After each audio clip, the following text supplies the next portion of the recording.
All right. Well, hi, everyone, and welcome to the NAADSN Emerging Ideas series, today exploring the topic of nuclear disarmament and human security. My name is Nick Lesby, the administrator of the North American and Arctic Defense and Security Network, a Minds collaborative network addressing policy challenges of defense in the Arctic, securing North America, and enhancing continental defense and climate change in the environment. In today's event will be moderated by Dr. Jessica West, a senior researcher at Project Plowshares, with a focus on peace and security in outer space, and a NAADSN fellow. Dr. West, over to you. Hi, thank you so much. Hi, everyone. Welcome. Thank you for taking time, for taking a break from your day-to-day routine today to tune into the Emerging Ideas series. No matter where you're joining us from, I think it's a wonderful opportunity to nourish yourself with lunch, with coffee, and we'll do our best to whet your appetite for nuclear disarmament. We have three terrific speakers to help walk us through today's topic, which is nuclear disarmament and human security. First up, we're going to be hearing from Julie Clark, who will be framing our discussion. Julie is a Ph.D. candidate in global governance at the Balsillie School of International Affairs, as well as a NAADSN research fellow. Her work focuses on the governance of nuclear weapons and avenues for arms control and disarmament policies, including the Treaty for the Prohibition of Nuclear Weapons, also known as the TPNW. I've had the pleasure of meeting Julie several times through my work at Project Plowshares. I have to say I'm eager to learn more about her work and what it might mean for our own advocacy efforts. Julie will be followed by two of my longtime mentors, and dare I say idols in this field.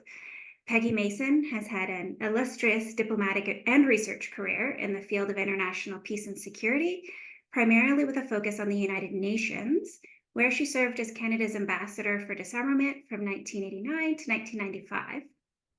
Currently, she serves as the vice chair of the Canadian Pugwash Group, where I can attest that her leadership is highly valued, and on the advisory board of the Institute for Peace and Diplomacy. Her talk will focus on nuclear weapons in the context of the current war in Ukraine and NATO policy. Finally, we will hear from Ernie Regier, who is a senior fellow in defense policy and Arctic security at the Simons Foundation of Vancouver, and a research fellow at Conrad Grebel Center for Peace Advancement at the University of Waterloo. Ernie is also the co-founder of Project Plowshares, and I think it's fair to say taught me most of what I know about nuclear weapons and the logic of disarmament. His publications span books, monographs, journal articles, briefs to Parliament, op-eds, and I want to draw your attention quickly to a newly released research report with my Plowshares colleague, Kelsey Gallagher, titled Military Footprints in the Arctic. Ernie will bring our discussion back to Canada with a focus on missiles in the context of the recently released Vision for Defense. Each speaker will speak for roughly 10 minutes, after which we will do a quick lightning round focused on key policy recommendations for Canada. We will then open the discussion to questions. We do look forward to your questions, and I would ask, if possible, that you enter them in the question and answer or Q&A function of the meeting, which will make it easier for me to navigate and make sure that we address as many different perspectives as we can in the discussion. And with that, I'm going to turn the controls over to Julie. Welcome. Perfect. Thank you for having me, and thank you to the North American Arctic Defense and Security Network, as well as to the two individuals that are joining me on the panel today, being Ms. Peggy Mason and Mr. Ernie Regier. Today's subject, as I'll just take a moment to share my screen.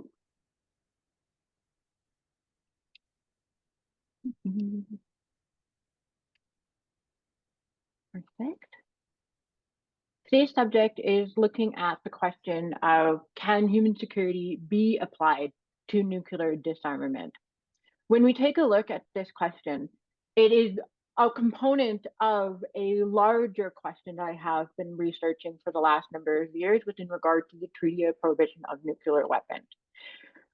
The question that I'm asking is whether the Treaty on the Prohibition on Nuclear Weapons has disrupted the nuclear norm, specifically when looking at the non-nuclear weapon states within NATO.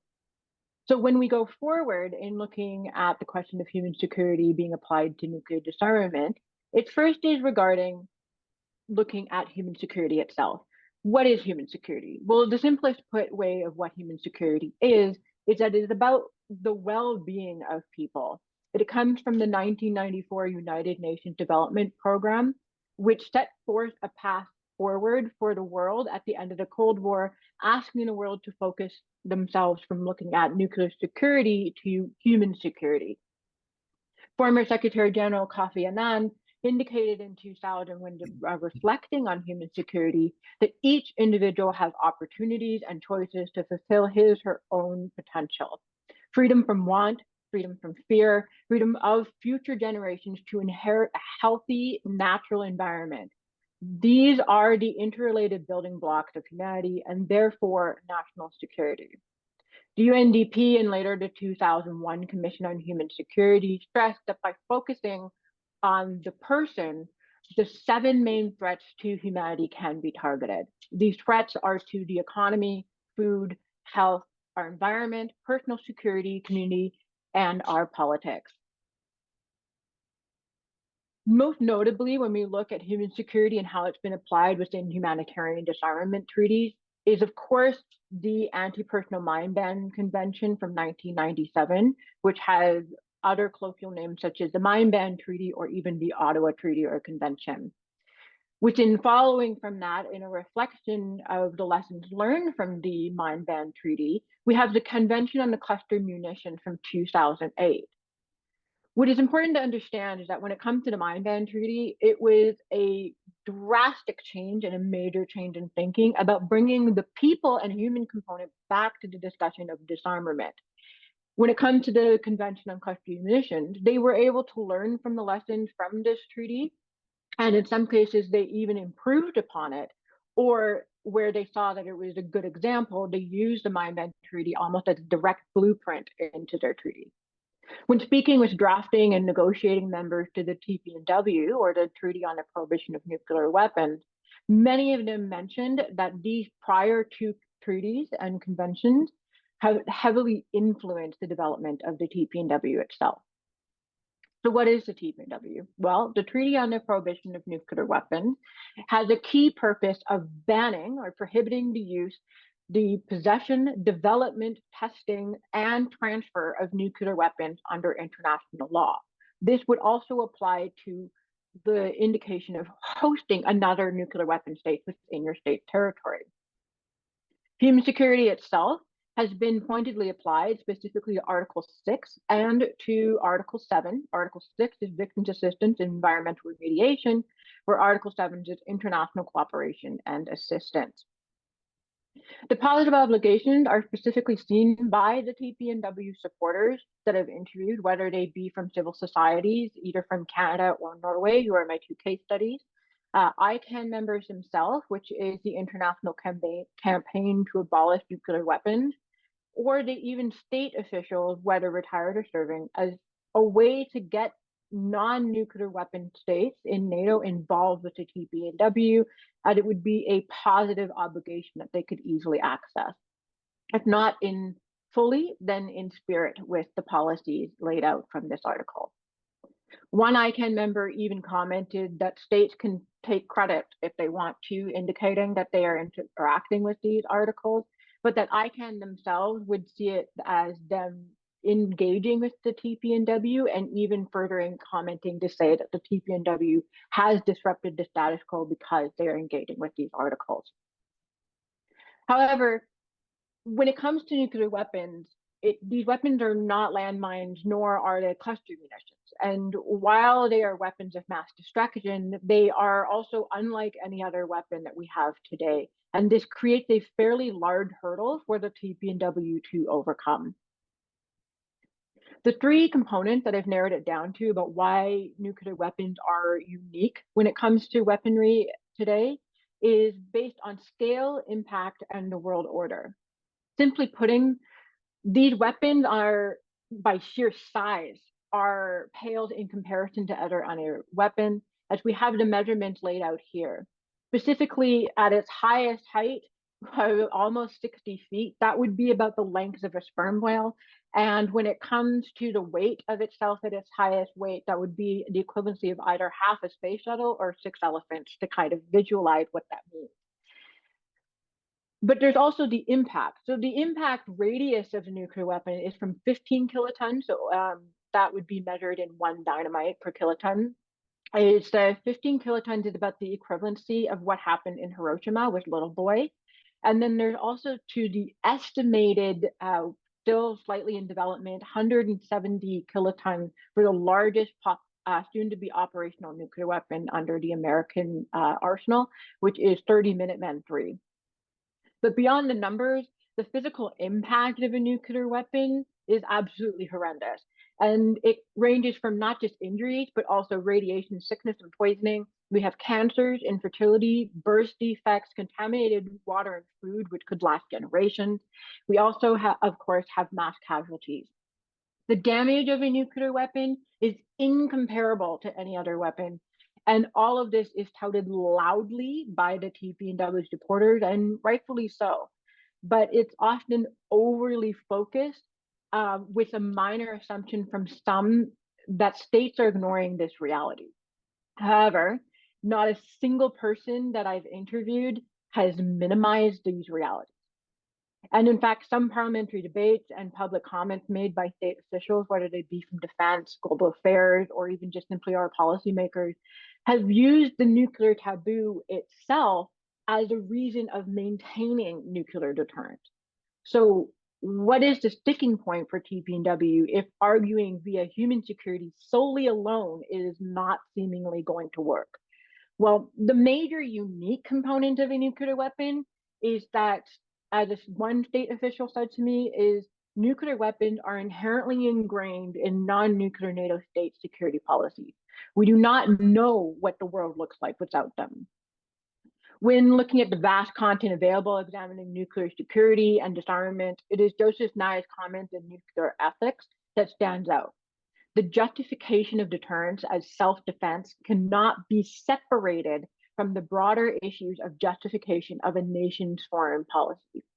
Furthermore, NATO since 2010 has officially proclaimed itself as a nuclear alliance in which it publicly acknowledged the nuclear culture that is interwoven into the foundation of the security community. It's not just about banning the weapon, it's about creating a stronger taboo norm and creating stronger taboo norm, but it also would require a complete overhaul of the status quo and the culture specifically within NATO and defense. A number of state officials have also expressed concerns with the TPNW, with specific concerns beyond very pointed things about the treaty. The larger mounting concern and general concerns is a question of asking of what the TPNW supporters are expecting from NATO adversaries when it comes to the treaty. There's also a question of whether the TPNW supporters are approaching these individuals such as Russia, China, or even the DPRK just as strongly as they are NATO states. What this brings about is a reality that the nuclear world order, the nuclear weapons themselves, specifically on the defense community, are still very much wrapped up in this great power politics and the stick of this trap. And so this has been very notably seen when we look at Ukraine and how nuclear weapons have continued to play a part with the Ukraine war and the rhetoric that has come out. At the end of the day, however, we need to take a look and ask the question. So how do we truly disrupt the nuclear norm when the perceived and real threats remain and states don't trust other nuclear weapon states to follow suit? Now, we can get more into the specifics that I've outlined here in this last slide, but the main result from my research analysis and the main question of the TPNW and humanitarian approach under human security is that by placing all their eggs into one basket, there seem to have created this inaccurate impression that TPNW supporters are not taking into account geopolitical tensions and security concerns fully, which is not the case. Just as they see it as a reason to double down on the human security approach perspective as the answer going forward. Nuclear weapons are not like any other weapon created, and to seek abolition in is a monumental task that exceeds the physical, but would require large fundamental norm shift and drastic changes to NATO's state security policies. Now, it's not impossible, but it will require more than just human security to convince allied non-nuclear states within NATO that nuclear weapons have no place in the world order security. At the end of the day, I also indicated that a balance will have to be struck with traditional defense and human security. The TPNW, which is so strongly supported by activism, will need to engage further with diplomacy than just placing themselves within activism going forward. These non-nuclear NATO states will be the TPNW's avenue going to being within NATO and interacting with NATO, whether it's Canada or Norway or the Netherlands, Germany, or Belgium. My advice would be to encourage the TPNW supporters to work with these states, don't fight them, and also to be careful of making moral judgments on the state as an answer to why the state is questioning the treaty as a whole. And for both TPNW supporters and states, I'd say it's key to go back to basics. Listen to each other, don't just hear each other. And when it comes to because there will be a time for the TPNW to be embraced. It will be a long, hard-fought road, and I know that it's frustrating to hear that. But the window of opportunity will present itself. The TPNW supporters will also need to be ready to respond when the time comes with all of their connections intact. For it's not just a question of if, but also a question of when. Thank you. Wow.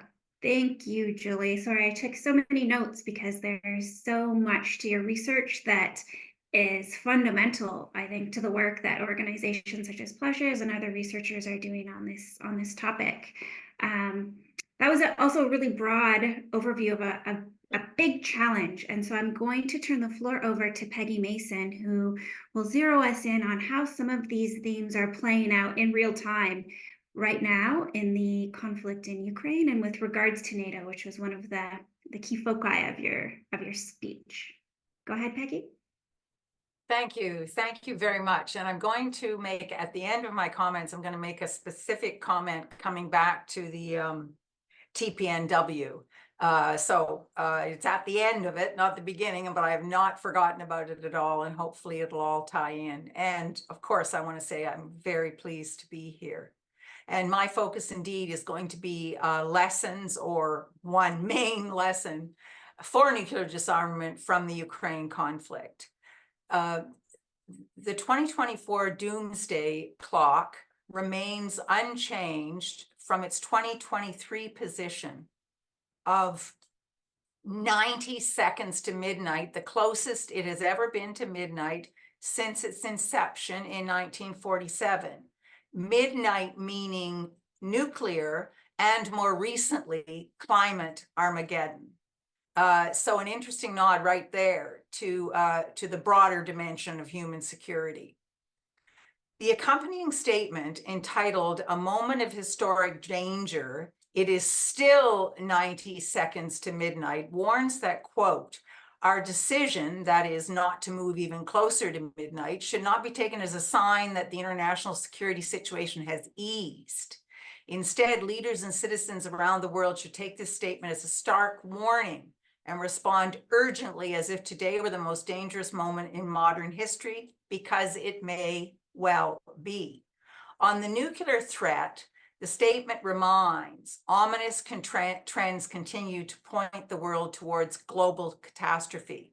The war in Ukraine, the widespread and growing reliance on nuclear weapons increase the risk of nuclear escalation. China, Russia, and the United States are all spending huge sums to expand or modernize their nuclear arsenals. I would point out, of course, the United States spending dwarfs the other two, adding to the ever-present danger of nuclear war through mistake or miscalculation.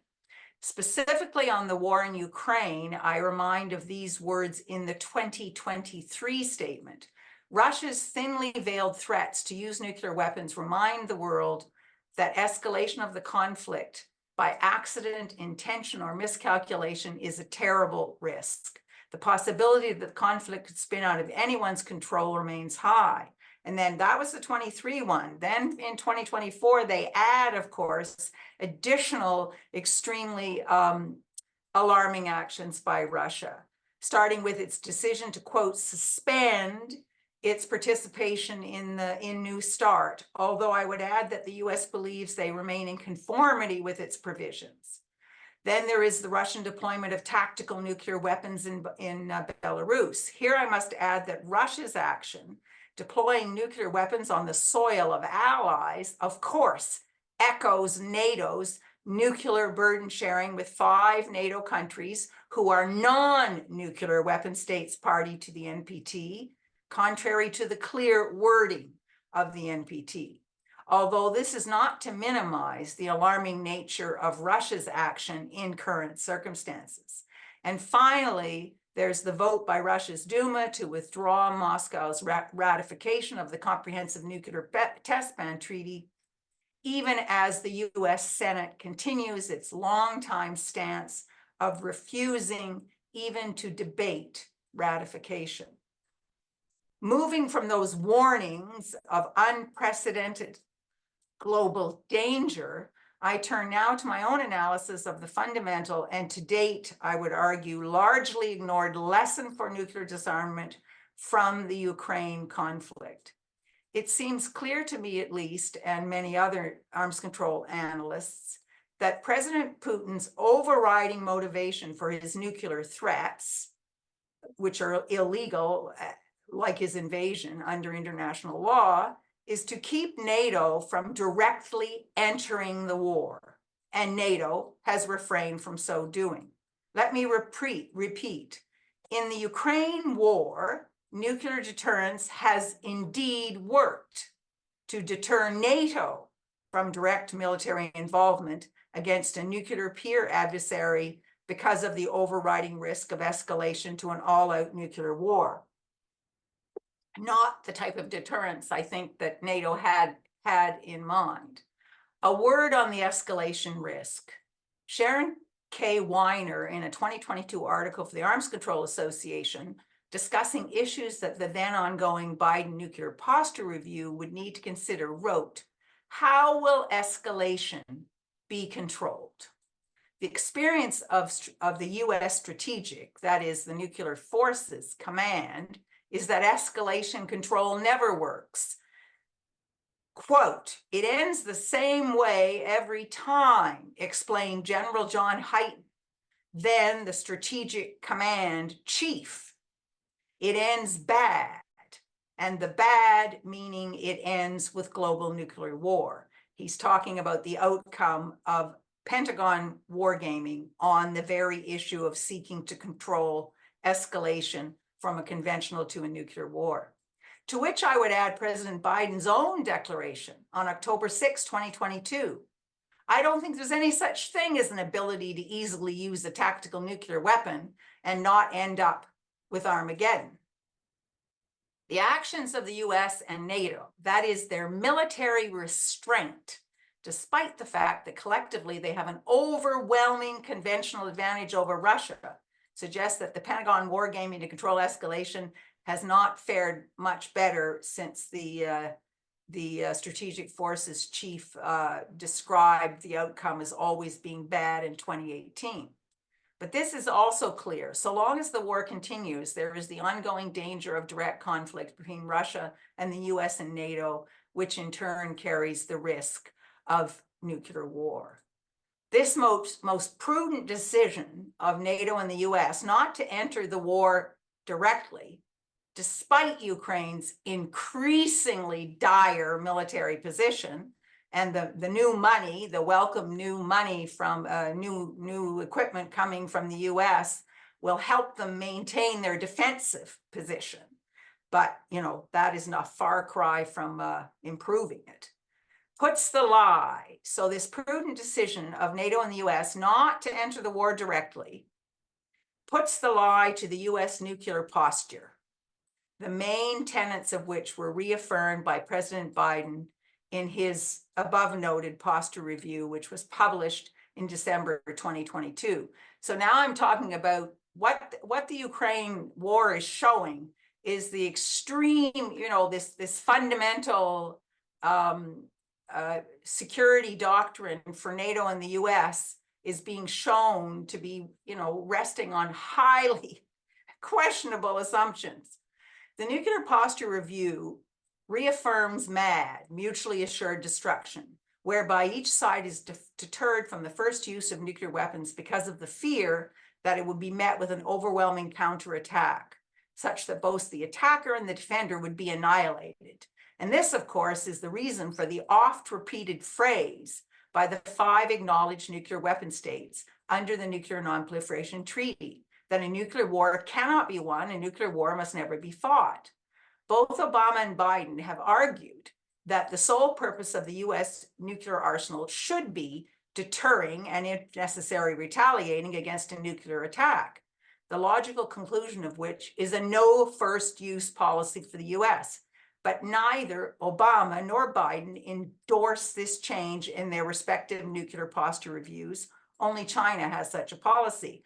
And I mean, the view is that the weight of vested interests and the power of the nuclear weapons lobby is such that, you know, just no matter what Biden and Obama said they were going to do, they didn't manage to do. And of course, both reviews under Obama and then Biden retain tactical nuclear weapons, including planned upgrades to those stationed on the 5 basing countries in NATO who are also non-nuclear weapon states party to the NPT. And despite Biden's own statement that he couldn't see how using tactical nukes could ever not lead, or it would highly likely to lead to escalation to an all-out nuclear war. And of course, but American strategic option goes far beyond MAD. It also maintains reliance on the threat to use nuclear weapons in response to non-nuclear attacks in certain circumstances.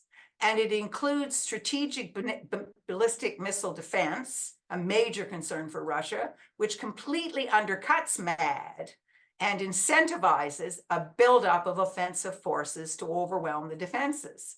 I mean, the whole point of MAD is that you don't use nuclear weapons because you know there's going to be an overwhelming retaliatory strike. And that's what ballistic missile defenses undercut, even if their record of working is highly questionable. The same applies to NATO's doctrine of flexible response and the absurd notion of nuclear war fighting with so-called tactical nuclear weapons. And I noted this, they're slated for a NATO upgrade, but it's worth remembering that their development, this development of the new ones, with a higher yield and greater precision, was actually banned at the end of the Cold War by Congress because it created the, quote, illusion of usability. Well, you know, that was then. Now they're being deployed in NATO basing countries in Europe. Now back to the oft-repeated phrase by the 5 acknowledged nuclear weapon states under the Nuclear Non-Proliferation Treaty. This was reaffirmed by all of them at the 10th NPT Review Conference in August of 2022. It was reaffirmed by Putin in 2023. There were also reaffirmations just this March in the discussion, in the debate in the UN Security Council on non-proliferation and nuclear disarmament. And that is that a nuclear war cannot be won and a nuclear war must never be fought. But the lesson from the Ukraine conflict is that this actually means that any war between nuclear armed peer adversaries cannot be fought because of the danger of escalation to nuclear war. But this fundamental lesson about the danger of any war between nuclear armed peer adversaries is simply being ignored, as we see in commentaries about the growing risk of war between China and the US over Taiwan, not to mention the failure of the US to meaningfully respond to indirect Russian overtures for negotiations to end the war in Ukraine. And now I completely lost track of time. So Jessica, yeah, we're into time. Okay, well then what I'm going to do then is I'm going to just stop here. I'm going to make one comment on what on Julie's point, but I mean, the answer is the fundamental rethinking that she was talking about and the need to move towards common security. But unfortunately, with respect to what the TPNW has done, it has, unfortunately, in my view, it has upset the balance between in the non-nuclear weapon states party to NATO that used to exist between their clear legal obligation under the NPT to their Article 6 obligation to move towards nuclear disarmament and the NATO nuclear policy. So there was this balancing act, and Canada, for example, tried very, very hard to maintain that balance. The TPNW, with its laser focus on that attempt to kind of bridge a gap that was very hard to bridge, pushed the non-nuclear weapon states in NATO to, unfortunately, declare the primacy of NATO nuclear doctrine. And so really, but on the positive side, once the lessons, and this will have to wait till the conflict is over, and hopefully we survive for that. But once the lesson that I'm talking about the Ukraine war starts to sink in, then this dialogue on common security, which has actually already started in the NPT context, and trying to move away from this ever increasing reliance on nuclear weapons, foolhardy when push comes to shove, then there is optimism. I'll stop there. Thank you very much.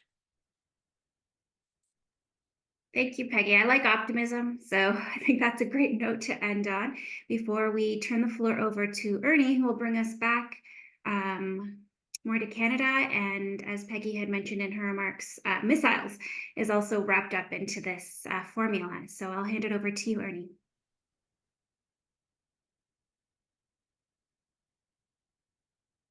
Oh, just to unmute yourself. I don't think I can do it. There's not a Zoom meeting without saying that. Sorry about that. Thanks a lot, Jessica, and thanks to Julie and Peggy. I'm going to truncate my comments a little bit because some of the introductory material that I was going to address have been well covered by both of them.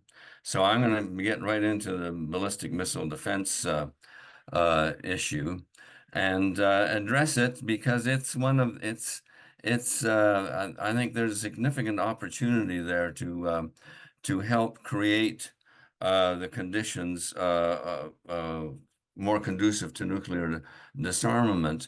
The NATO policy is of declaratory policy is a world without nuclear weapons, and we've seen the dichotomy between declaration and reality through the previous presentations. But a major step forward would be to, in a sense, to formalize the current de facto limits on strategic or homeland missile defense system.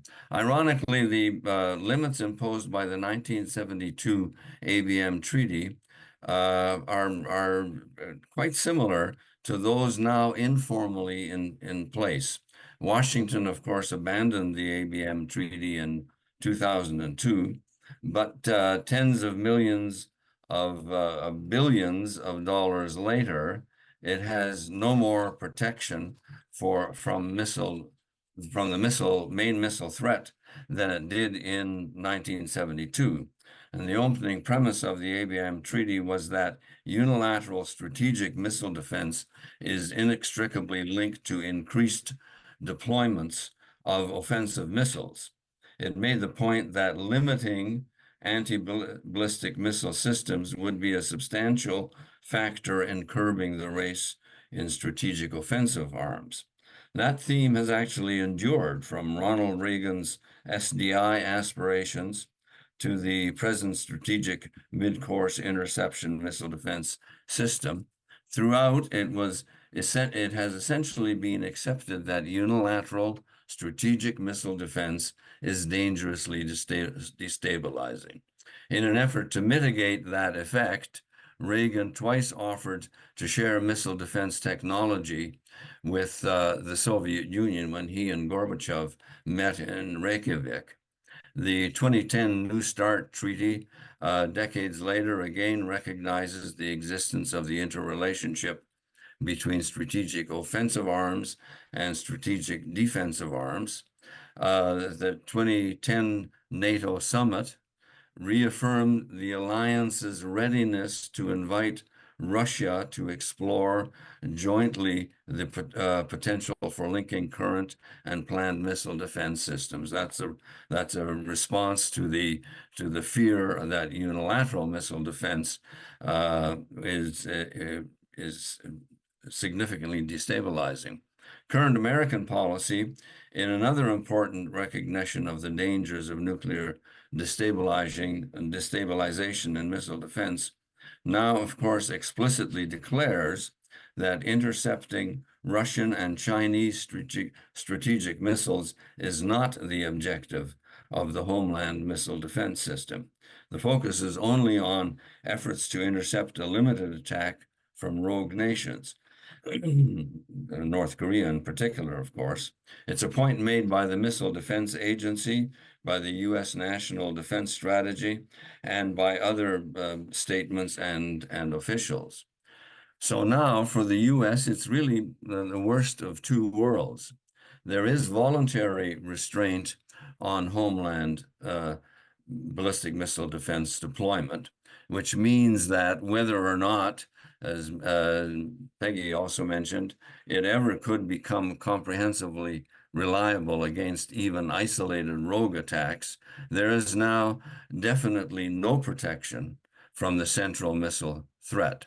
And because this restraint in interceptor deployments is not formalized through any agreement or treaty, it isn't trusted. So it remains deeply destabilizing. To date, the strategic missile defense delivers no actual protection, only the fear among America's adversaries that it might at some time in the future. So the offensive missile race is on. Russia and China continue to hedge their bets by pursuing hypersonic and cruise missiles that are not susceptible to the homeland missile defense interception. Those hypersonic cruise missiles are nuclear capable, but they are now most feared for their potential to deliver conventional attacks on North American targets. Attacks, the realistic fear being that would not be deterred by nuclear counter threat. So that's the irony.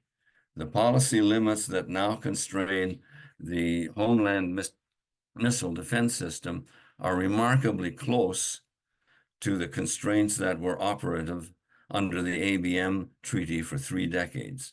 The ABM Treaty's chief objective was strategic stability and preventing a destructive offensive arms race. So each of the parties agreed not to deploy ABM systems for a defense of the territory of its own country. So now Washington openly declares that homeland missile defense is not at all about the defense of its territory from Russian and Chinese nuclear attack, the central threat in 1972 and still the central threat. Furthermore, the GMD system now deploys fewer interceptors, 44 to be increased to a total of 64, than the 100 allowed by the abandoned treaty. The problem is that without a formal mutual agreement, restraint is not believed, and so the missile race is in full swing. Even last year, parliamentary committees in Canada were still interested in Canada joining the system, but by now it's clear that that's off the table. The GMD system, or the Homeland Missile Defense System, didn't get a single mention in the defense update. All of the updates references to missile defense pointed to the threats posed by those hypersonic and cruise missiles, whose development was actually hastened directly by the Homeland Missile Defense System. So all that should be pointing us in the direction, as both Julie and Peggy have said, in the direction of arms control and diplomacy. But I'll stop here and we'll talk about the arms control elements a little later in the discussion. Thanks a lot. Yes, thank you, Ernie. And just to give a plug to outer space, if anyone's interested, a lot of these themes are rippling into that domain as well. And I have equal frustrations on many of these, as Ernie expressed. Before I get into my discussion questions, I do want to give each of you a quick chance, a lightning round. If you wanted to identify one of the core priorities or the key thing that a country like Canada should or can do on this, just to get us back to hope, as Peggy mentioned, and also really practical strategies for people like me to advocate for. Julie, I'll let you go first. Thank you. And also thank you to Peggy Mason and to Ernie Ricker. Your presentations were fantastic. I also, like Dr. West, was taking notes during them as well. So my quick sort of policy recommendation from what has evolved from my research, quite honestly, it's something I've said many times before already over the past number of years. Canada needs to be an observer. They need to be an observer to the first meeting, or sorry, not to the first, but to the third meeting of state parties that will be coming up. Or any meeting of state parties regarding the TPNW. Norway and many of Canada's very close allies are already there. And the comment simply to that is you gain the benefit of being there to have a comment on it. Non-nuclear weapon states like Canada simply boycotted the negotiation process of this treaty. So this is what number of civil societies and ICANN members have said is a way for them to get involved. And one even said this is the last step for them to be able to get involved if they're not planning on signing and ratifying it. And I know that a number of officials are already doing this with Canada and working with them. But that would be my call, is be an observer. I'm not asking you to sign it. I'm just saying be there to listen and to participate. Yeah, thank you, Julie. That is also a refrain that Project Plowshares has been very clear about. I will say to just I always look for optimism. I think Canada participated this time in the humanitarian conference beforehand. So we saw that as a baby step, perhaps leading the way. But we're on board with that recommendation. Thank you. Peggy, what would you suggest as your priority for Canada on this topic?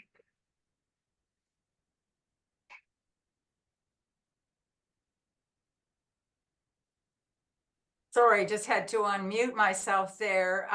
Okay. Well, as everyone has said, you know, there's much that can be done right now to reduce risks, you know, the nuclear risks, including what I was focusing on, urgent and overdue changes to nuclear doctrine to limit the role of nuclear weapons to their sole use, that of deterring their first use. And there, of course, there's the urgent need to end the Ukraine conflict so the business of arms control can begin again in earnest. But I want to focus on, you know, what about nuclear disarmament? And that the problem we face there, and it was alluded to at the very beginning, it was focused on by Julie, that nuclear armed states and their allies are not going to discard nuclear weapons, no matter the dangers they pose, without an alternative security paradigm. Because among other things, the fear would be, frankly, that they will be making the world safer for devastating conventional war. So that leads us to what I had mentioned earlier. We have to move away. We have to move towards away from a competitive zero-sum approach to security and towards sustainable common security. And that's where Canada can play a role in two places. Global Affairs says that we've started a dialogue in NATO. We haven't seen much sign of it yet, but it would be internal, certainly to begin with, on trying to reduce reliance on nuclear weapons. That has to be broadened, I think, significantly broadened to the whole NATO strategic doctrine. But in addition to that, in the NPT context, there's actually a proposal for a working group that will look at common security. In other words, look at this very question of how to transition from reliance on nuclear weapons. And Canada has a role to play there as well. So there are urgent needs, but there are also opportunities where Canada can play a very important and constructive role. Yes, and opportunities for research as well. Ernie, what's your take or your top priority? Yeah, I'll add to that, just noting that Canada works best when it does it in coalition and some formal arrangements with other states, and there are significant opportunities to develop those within both within the NPT context and the NATO context, kind of disarmament caucus kind of idea in the latter. But in order for Canada to become engaged in those kinds of initiatives, there needs to be a major overhaul of the global affairs Canada. As many people have noted, there hasn't been a foreign policy review for a very long time, and the department has been decimated over the years. By decimated, I don't mean destroyed, but gradually, progressively in decline, and lost any kind of nuclear disarmament activism that it once had, not so very long ago, actually. So I think that, I mean, a priority has to be the reactivation of the arms control disarmament as priority items within Canadian foreign policy. And to do that, you need to have a minister and prime minister that are interested in that, and neither of the current ones, somewhat a lot to my surprise, actually, have shown no inclinations at all in those directions. Officials in the department, I mean, wait in vain for years and years and years to ever do a briefing for either of those ministers on arms control issues. There are a lot of issues that Peggy's and Julie already mentioned. I mean, the no first use and de-alerting are two related items that would go a long ways towards helping build the kind of public and political environment that would be more conducive to arms control and disarmament, and more conducive to exploring alternative security paradigms. And just one brief quarrel with what you said, Peggy, and that is, quarrel is too big a word for it, but the idea that we can't have arms control and disarmament until we have a new common security paradigm. You're shaking your head, so you didn't quite say that. But I think the point is that arms control and disarmament activism is part of what's needed in order to explore that and develop support around a new security paradigm. Thanks. Okay. Did you want to, fair? You were named. Go ahead, Peggy. Yes, I just thought, sorry that I wasn't clear. No, what I started with was that there is much to do, in terms of reducing nuclear risks right now, before we get into discussions on the new security paradigm. I mean, I did see the continuation of the Ukraine war as an impediment to getting into the kind of practical talks that you're talking about. It shouldn't be, but it is. Yeah. But so the security, the new security paradigm really is necessary when we get to that stage. Unfortunately, we're far away from it at this point. We're building up, we're not going down. When we're talking about getting rid of nuclear weapons entirely, a new doctrine that does not rely on nuclear weapons. But could not agree more that dialogue is absolutely not an excuse for not taking a whole range of steps now to reduce nuclear risks. Right. I'm going to actually build on that, reducing nuclear risks, and also come back to the theme of Julie's research on norms, which is near and dear to my heart. And I'm going to invite comment on kind of the intersection of the question of norms. So I find it interesting that Julie has pointed to sort of a paradox in some ways of the taboo against nuclear weapons as upholding deterrence. But what's happening with that taboo? Is it deteriorating? Is it loosening? But also, are there other ways beyond TPNW that we can reinforce it? And so I'm thinking of Ernie's point about no first use, and Peggy, you mentioned it as well, and it's been in the news this week regarding talks, I think, with the United States and China. But China certainly has proposed, I think, formalizing no first use. So where do some of these, they might be viewed as lesser, but maybe step approaches fit in? And what do they do to norms? Do they continue the legitimacy, or can they help contribute to a stronger taboo? But anyway, just for opening reflections on how some of these threads pull together. And you guys can jump in. Sorry, I don't want to put anyone on the spot. So in regards to what I was talking about when it comes to the fact that the nuclear taboo is actually being used for deterrence. So the nuclear taboo is the understanding that there are the weapons are so horrific that they should never be used. And it's based on this kind of like moral ground that they should never be used. And so, like Dr. Tanwood is one that really speaks to this. And one of the things about it is, especially when not only looking at deterrent policies, but then also speaking to state officials that support more the deterrent side of it, is the fact that they actually use wording from Tanwood's own nuclear taboo conversation.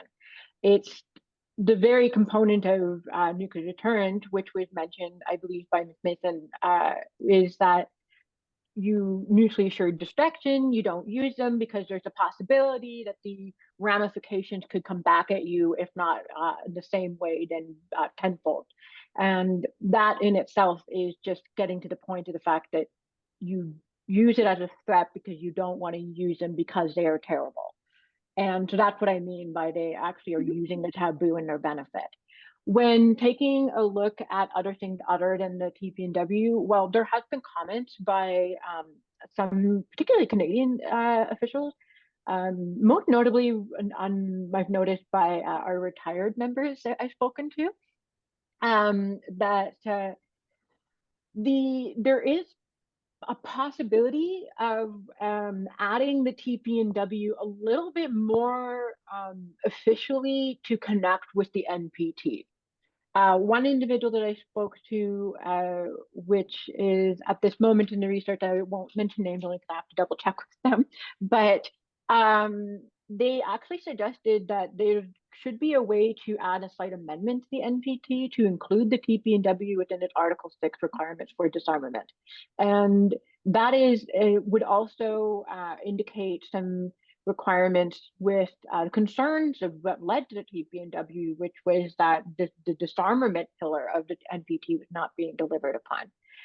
In other regards, I think when it comes to reduction, because yes, you mentioned, Dr. Russ, that we are actually in an incline of weaponry being developed within arms control. Member from CIPRI very eloquently said that yes, we are absolutely in another arms race. And that that there is indication that previously the reduction was more within regards to bilateral treaties. So it's a lot easier to manage when there's bilateral conversations happening than when you have multilateralism. And I know that Canada is most involved with multilateralism, but when it comes to nuclear weapons, given the complexity of them, sometimes it is easier to manage the reduction measures with just two states involved. So when you mentioned China and the United States as a concern, there is a possibility to do something similar with some of the bilateral treaties that have been done in previous years, which in regards with US and Russia. So that's my quick little response. And I see that Ms. Mason has her hand up. Great, go ahead, Peggy. Yes. First, just a quick response. Well, of course, I couldn't agree more strongly with Ernie with respect to Canada working in coalition. And I think I would highlight Norway because, in particular, of their long experience and habit of practical cooperation with Russia, which continues. They have treaties which require management of fisheries, for example, that continues in, even in these times of very, very heightened tensions. I mean, I think NATO writ large could learn from that. But what I wanted to come in on the taboo. I mean, this is very, very interesting because while it would seem on the surface that threats, Putin's threats of nuclear use are undermining the taboo, let's look at what's actually happening. The fact that he's doing it to keep NATO out and that NATO is staying out because of the fear of escalation to nuclear war is demonstrating the sanity of the taboo against nuclear use. And so, I think in the midst of the conflict, there is some writing now. I am seeing some analysts starting to write about, the fact that there's this direct conflict now between so much nuclear doctrine and the behavior of states when they're actually faced with the possibility that they might be heading towards a nuclear war. So the writing is starting a little bit, but again, I'm afraid that we've got to get negotiations started to bring an end to the Ukraine conflict before we can get into this, before we can examine this in the detailed way and learn the lessons in the way that we should. Wonderful. We're almost at time, so I'm going to give the last comment to Ernie before we say goodbye. Oh, this is our concluding comment. Sure. Well, I'll just expand on what I ended with before, and that is the rehabilitation of some diplomatic and capabilities in Department of Foreign Affairs. I don't think that, and there are some people in NAADSN who work more closely on NORAD and that sort of thing might challenge us this, but I don't think that Canada really has an effective capacity to do independent Canadian-centered threat assessments and the development of credible policy responses to the threats as they're viewed from Canada. I think we borrow a lot of that from Washington and from Brussels, and so we used to have an Institute of Peace and Conflict Studies, or that wasn't the name, but ZIPS. But yeah, that's right. But the revival some explicit capacity along those lines, the development of operational capacity in things like deterrence. There's a whole range of things that are available to Canada. Then, I mean, we tend now to go to NATO meetings and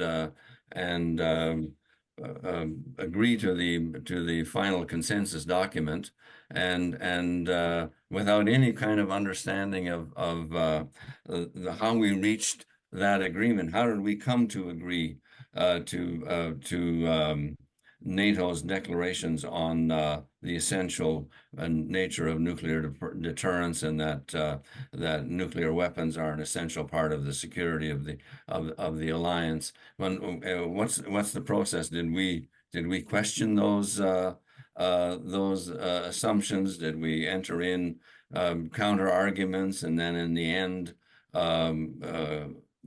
go for accept the consensus that you have to do? We don't really know how Canada participates in those kinds of discussions, and because there isn't really an active engagement in the country domestically on those issues with the Department of Foreign Affairs that sees arms control and disarmament as a central and key element of the security posture.